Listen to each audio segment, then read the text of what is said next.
السلام علیکم ورحمۃ اللہ وبرکاتہ۔ رب اشرح لی صدری ویسر لی امری واحلل عقدۃ من لسانی یفقہوا قولی رب زدنی علما۔ سورۃ العبسہ۔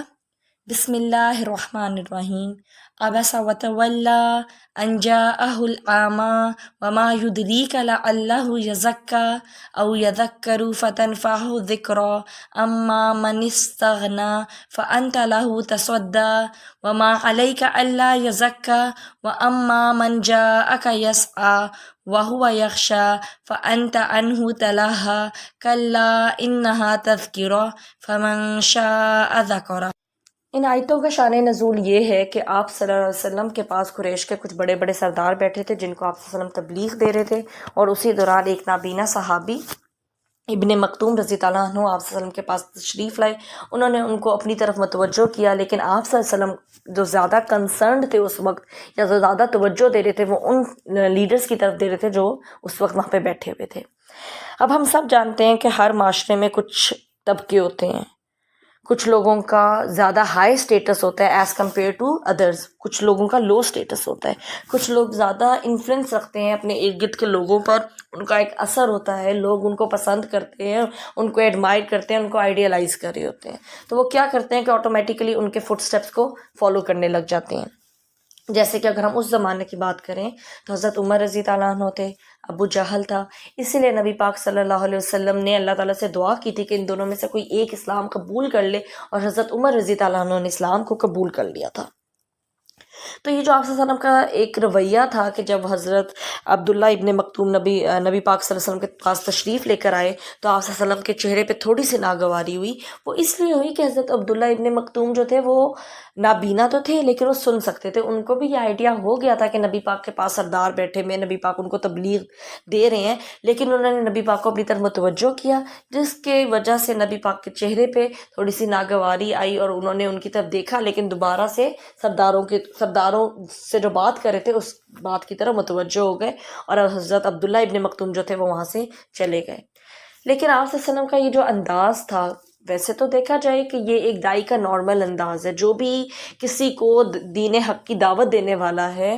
جب اس کو یہ پتہ ہوتا ہے کہ جی یہ میرے ساتھی ہیں، انہوں نے اسلام قبول کر لیا، ان کو اللہ کی پہچان ہو گئی، یہ میرے ہی ساتھی ہیں، ایک اپنائیت ہوتی ہے کہ یہ کہیں نہیں جانے لگے، ان کو تو میں بعد میں بھی بتا لوں گا، یا کچھ اس طرح کی ایک فیلنگ ہوتی ہے بندے کی، اور انسان ان لوگوں کی طرف زیادہ کنسرنڈ ہوتا ہے جس سے اس کو پتہ ہوتا ہے کہ اگر یہ قبول کر لیں گے نا اسلام، تو اس کے بعد میسز جو ہیں لوگوں کی وہ قبول کریں گے اسلام، ٹھیک ہے، اس کے بعد زیادہ لوگ جو ہیں وہ دین اسلام میں داخل ہوئیں گے اور ایک طاقت ملے گی۔ اور وہ طاقت نبی پاک کو کیوں چاہیے تھی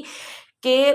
جو آصف صلی اللہ علیہ وسلم کے ساتھی تھے جو اس وقت اسلام قبول کر لیا تھا جنہوں نے، ان میں میجورٹی غریب لوگوں کی تھی، ہمارے جو میجورٹی صحابی تھے اس ٹائم وہ غریب تھے، تو ایک طرح سے یہ تھا کہ اگر یہ لیڈرز اسلام قبول کر لیں گے تو کیا ہوگا کہ ساری جماعت کو جو ہے وہ ایک طاقت ملے گی۔ لیکن اللہ تعالیٰ کے نزدیک کسی کا ہائی سٹیٹس ہونا، کسی کا لو سٹیٹس ہونا، کسی کا امیر ہونا، کسی کا غریب ہونا، کسی کا زیادہ انفلوئنس رکھنا یا کسی کا زیادہ عقل مند ہونا، یہ چیزیں میٹر نہیں کرتی۔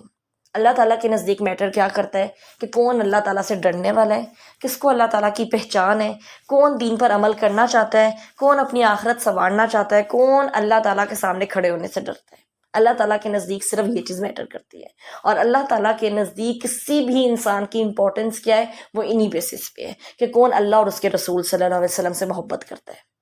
کون سچے ایمان والا ہے، کون واقعی ہدایت کو حاصل کرنے والا ہے۔ تو جب یہ اس طرح کی سچویشن ہوئی کہ آپ صلی اللہ علیہ وسلم نے ان کی طرف توجہ نہیں دی، تو آپ صلی اللہ علیہ وسلم پر اس موقع پر یہ آیتیں نازل ہو گئیں۔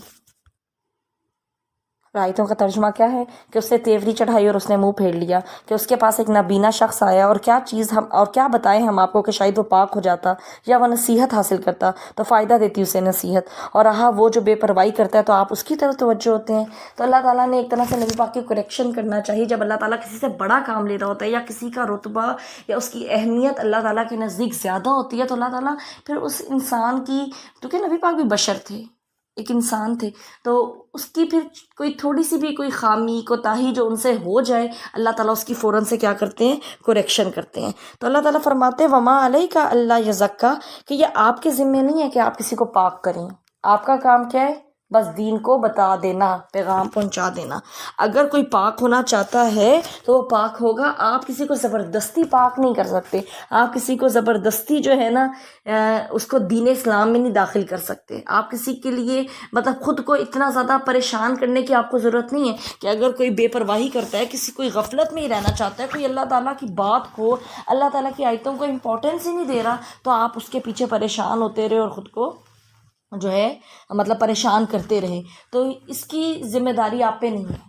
کسی کو دین حق پہ لانے کی ذمہ داری آپ کے لیے، آپ کا کام صرف یہ ہے کہ آپ نے ان تک پیغام کو پہنچا دینا ہے، اور پھر اللہ تعالیٰ جسے چاہتا ہے ہدایت دے دیتا ہے۔ اور اللہ تعالیٰ ہدایت دیتا کس کو ہے؟ جس کے دل میں اس چیز کی خواہش ہوتی ہے۔ جب آپ کے دل میں ایک سچی خواہش ہوتی ہے نا کہ اللہ تعالیٰ مجھے ہدایت دے دے، تو پھر انشاءاللہ اللہ تعالیٰ ایسے انسان کو ہدایت دیتا ہے۔ پھر آگے اللہ تعالیٰ جو ہے قرآن مجید کی اہمیت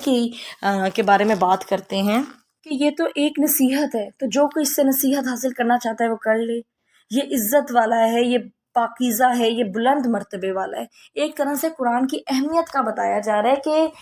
اتنی اہمیت ہے اس کی، وہ اتنا بلند مرتبے والا ہے، لیکن جب یہ اس کو اہمیت نہیں دیتے تو پھر ایسے لوگوں کو بھی اہمیت دینے کی ضرورت نہیں ہے۔ اہمیت ان لوگوں کو دینی ہے جو قرآن کی اہمیت کو سمجھتے ہیں، جو قرآن کو امپورٹنس دیتے ہیں۔ پھر اللہ تعالیٰ آگے فرماتے ہیں قتل الانسان ما اکفرا، مارا جائے انسان کس قدر ناشکر ہے، کہ اتنی اس کو اللہ تعالیٰ نے اپنی کتاب دے دی، اتنی عزت والی، اتنی بلند، جس میں ایک ایک چیز کھول کر بیان کر دی گئی ہے، جس میں انسان کی پیدائش، اس کے بعد کی زندگی اور اس کے حال، اس کے پریشانیاں، مطلب ایک ایک چیز ہم جب قرآن پڑھتے ہیں تو ہمیں لگتا ہے کہ جس بھی وقت ہم قرآن پڑھیں کہ اب بھی جو میں فیل کری تھی نا، شاید وہی بات قرآن میں بیان ہو رہی ہے۔ تو اللہ تعالیٰ نے تو اس کو اس طرح سے سارا کچھ بتا دیا کہ ابھی تم ایسے ہو، ابھی تم اس حال میں ہو، پھر کیا تھا تم پہلے اس حال میں تھے، اب جب تمہیں موت آ جائے گی تو تم اس حال میں چلے جاؤ گے، پھر تم اس حال میں اٹھائے جاؤ گے۔ ایک چیز جو حق ہے، ایک چیز اس میں کوئی شک نہیں ہے، لیکن یہ کیسے بدبخت لوگ ہیں کہ انسان کتنا ناشکر ہے کہ اس کو کھول کر بتا دیا گیا ہے، اس کو اتنی نعمتیں دی گئی ہیں، اور اس کے بعد اس کو یہ بھی کتنی بڑی نعمت ہے نا کہ آپ کو بعد کے لیے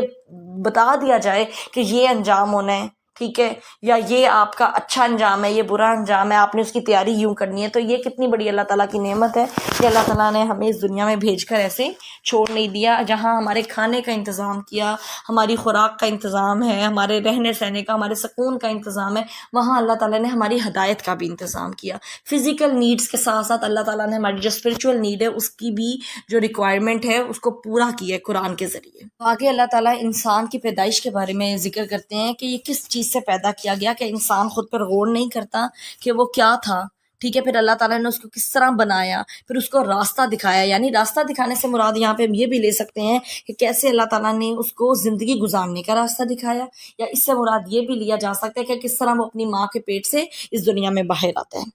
پھر آگے انسان کو موت آ جائے گی، اس کو پھر قبر اس کا ٹھکانہ ہو جائے گا، اور پھر وہ دوبارہ وہاں سے اٹھایا جائے گا۔ تو ایک سوچنے کی بات یہ ہے کہ اگر اللہ تعالیٰ ہمیں ایک دفعہ بنا سکتے ہیں جب ہم کچھ نہیں تھے، تو دوبارہ ہمیں کیوں نہیں بنا سکتے؟ اس چیز کو انڈرسٹینڈ کرنے میں کیا مشکل ہے؟ اور کبھی کبھار ہم اس چیز کو انڈرسٹینڈ کر رہے ہوتے ہیں کہ ہاں ایسا ہوگا، لیکن ہم اتنے لاپرواہ ہوئے ہوتے ہیں، یا ہم اتنا غفلت میں رہنا چاہتے ہیں کہ پھر بھی ہم اپنا رویہ نہیں بدلنا چاہتے، ہم اپنا لائف سٹائل نہیں چھوڑنا چاہتے، ہم جو اپنی زندگی جس طریقے سے گزار رہے ہیں ہم اسی طرح گزارنا چاہتے ہیں، ہم اپنی ایکٹیویٹیز نہیں چینج کرنا چاہتے، ہم اپنی روٹین نہیں چینج کرنا چاہتے۔ کیوں نہیں کرنا چاہتے؟ جب کہ آپ کو پتہ ہے کہ آپ ایک دفعہ مر گئے تو اس کے بعد آپ نے دوبارہ زندہ ہونا ہے، اور واپسی کا اس وقت کوئی بھی راستہ نہیں ہے۔ اس وقت پھر جو انجام ہے وہ انسان کو فیس کرنا پڑے گا۔ پھر اللہ تعالیٰ فرماتے ہیں کہ ٹھیک ہے، اگر انسان اپنے اوپر نہیں دیکھ رہا، اپنے اوپر نہیں فوکس کر پا رہا کہ وہ کس حال میں تھا اور کیسے اللہ نے اس کو بنایا اور سب کچھ، تو پھر اپنے ارد گرد دیکھ لے۔ ارد گرد اتنی نشانیاں، انسان اپنے کھانے کو دیکھے کہ کیسے اللہ تعالیٰ نے زمین سے اس کے لیے دانہ اگایا، اناج نکلا، اس کے کھانے پینے کا انتظام کیا، کیسے اللہ تعالیٰ آسمان سے پانی برساتا ہے۔ کبھی کبھار انسان، کیوں اللہ تعالیٰ نے یہ کہا ہے کہ غور و فکر کرو، اور غور و فکر کو عبادت کہا گیا ہے؟ کیونکہ جب غور و فکر کرتے ہیں نا چیزوں پہ، آپ آسمان دیکھیں اس میں کوئی لائن نہیں ہے، کوئی فالٹ نہیں ہے، آپ زمین دیکھیں تو ایک بالکل خشک زمین، کچھ بھی نہیں، کوئی اس کا رنگ بھی نہیں ہے اس طرح، اور کیسے اس میں سے سفید، لال اور ہر طرح کے مختلف رنگوں کے اندر سے پھل نکلتے ہیں، اندر سے سبزیاں نکلتی ہیں اور خوبصورت پھول نکلتے ہیں، خوبصورت درخت نکلتے ہیں، تو اگر انسان اپنے ارد گرد دیکھے تو پھر وہ اللہ تعالیٰ کو پہچان لیتا ہے۔ تو اس لیے اللہ تعالیٰ نے یہاں پر پہلے تو ویسے بات کی کہ جیسا قرآن کے بارے میں ذکر کیا، اس کی شان بلند کی کہ قرآن پر توجہ دو، قرآن کو دیکھو، اس کو سمجھنے کی کوشش کرو۔ اچھا ٹھیک ہے، نہیں آپ اس پہ توجہ دے رہے، اپنی ذات پر توجہ دو، اپنے آپ کو دیکھو، تم اللہ کو پہچان جاؤ گے۔ اپنے آپ کو بھی نہیں دیکھ رہے تو اپنے کھانے کی طرف دیکھو، جو اللہ تعالیٰ نے نعمتیں دی ہیں اس کی طرف دیکھو، تو پھر اللہ تعالیٰ کی پہچان ہو جائے گی۔ آج اللہ تعالیٰ جو ہمارے ارد گرد مویشی ہیں ان کی خوراک ختم کر دے تو آٹومیٹکلی ہماری بھی خوراک ختم ہو جائے گی۔ کتنا بہترین اللہ تعالیٰ نے اپنا ایک پورا نظام چلایا ہوا ہے، اور اللہ تعالیٰ نے کتنی زیادہ ہمارے فائدے کے لیے چیزیں بنائی ہیں۔ اللہ تعالیٰ نے ہمیں چھوڑ نہیں دیا، اللہ تعالیٰ ہم سے کتنی محبت کرتے ہیں، ورنہ اللہ تعالیٰ ہمیں ویسے بھی بھیج دیتے بس زمین پر۔ ہر طرح سے ہمارے سکون کا خیال کیا ہے۔ جو زمین کے نیچے آوازیں، اگر ہمیں وہ آوازیں سنائی دینے لگ جائیں، یا جو آسمان پہ جو گلیکسیز ہیں اور سارے پلینٹس ہیں، اگر ہمیں ان کی آوازیں سنائی دینے لگ جائیں تو کتنا زیادہ ہم ڈسٹرب ہو جائیں، لیکن اللہ تعالیٰ نے کس طرح ہمارے لیے ایک سکون والا ماحول جو ہے وہ تیار کیا ہے۔ تو انسان اگر اپنے ارد گرد دیکھے تو وہ اللہ تعالیٰ کو